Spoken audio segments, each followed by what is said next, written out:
రాష్ట్రంలో ఎక్కడ సమస్యలు ఉన్నా ప్రభుత్వానికి నివేదించి ఆ సమస్యల పరిష్కారం దిశగా డిఎస్ఎఫ్ఐ పనిచేస్తుందని డిఎస్ఎఫ్ఐ జాతీయ అధ్యక్షులు డాక్టర్ వివేక్ అన్నారు. మహబూబాబాద్ జిల్లా కేంద్రంలోని గాంధీపురం కాలనీలో ఉన్న ప్రభుత్వ ప్రాథమిక పాఠశాల విద్యార్థులకు టై బెల్టులు సొంత ఖర్చులతో తయారు చేయించి పంపిణీ చేశారు. అనంతరం శిథిలావస్థకు చేరిన ప్రభుత్వ బాలుర జూనియర్ కళాశాలను ఆయన సందర్శించారు.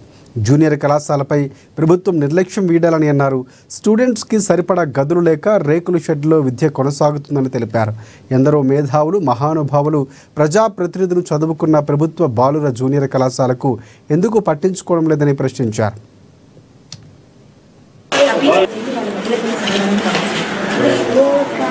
ఇవాళ గాంధీపురం పాఠశాలలో రావడం జరిగింది. ప్రిన్సిపల్ గారి నాయక్ గారి చొరవతో ఆయన సొంత ఖర్చు పెట్టుకొని ఒక 15-20 మంది స్టూడెంట్స్ని ఎక్కడి నుంచో ఆటోలలో పెట్టుకొని ఇక్కడికి తీసుకొని వచ్చి విద్యని అభ్యసించే విధంగా విద్యను అమ్ముతూ ఉన్నటువంటి పరిస్థితుల్లో విద్యాదానం ఈ విధంగా కూడా చేయొచ్చు అని చూపించిన దాంట్లో ప్రప్రదంగా నాకు కనబడ్డారు. కాబట్టి ఒకసారి ప్రత్యేకంగా లాస్ట్ టైం ప్రిన్సిపల్ గారిని కలవడానికే వచ్చాను.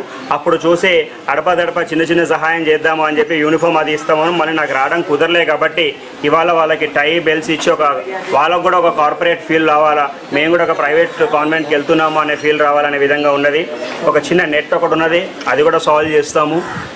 మీరందరూ కూడా ఈ ప్రభుత్వం దృష్టికి ఇన్ని సమస్యలు తీసుకుపోయేందుకు ముమ్మరంగా మీడియా పరంగా కానివ్వండి, ప్రింట్ కానివ్వండి, ఎలక్ట్రానిక్ మీడియా కానివ్వండి, నాకు ఎల్లప్పుడూ నాకు సహాయంగా ఉంటున్నందుకు పేరున కృతజ్ఞతలు తెలియజేస్తా ఉన్నా. Thank you. ఇవాళ గాంధీపురం పాఠశాలలో రావడం జరిగింది. ప్రిన్సిపల్ గారి నాయక్ గారి చొరవతో ఆయన సొంత ఖర్చు పెట్టుకొని ఒక 15-20 మంది స్టూడెంట్స్ని ఎక్కడి నుంచో ఆటోలలో పెట్టుకొని ఇక్కడికి తీసుకొని వచ్చి విద్యని అభ్యసించే విధంగా విద్యను అమ్ముతూ ఉన్నటువంటి పరిస్థితుల్లో విద్యాదానం ఈ విధంగా కూడా చేయొచ్చు అని చూపించిన దాంట్లో ప్రప్రదంగా నాకు కనబడ్డారు. కాబట్టి ఒకసారి ప్రత్యేకంగా లాస్ట్ టైం ప్రిన్సిపల్ గారిని కలవడానికే వచ్చాను.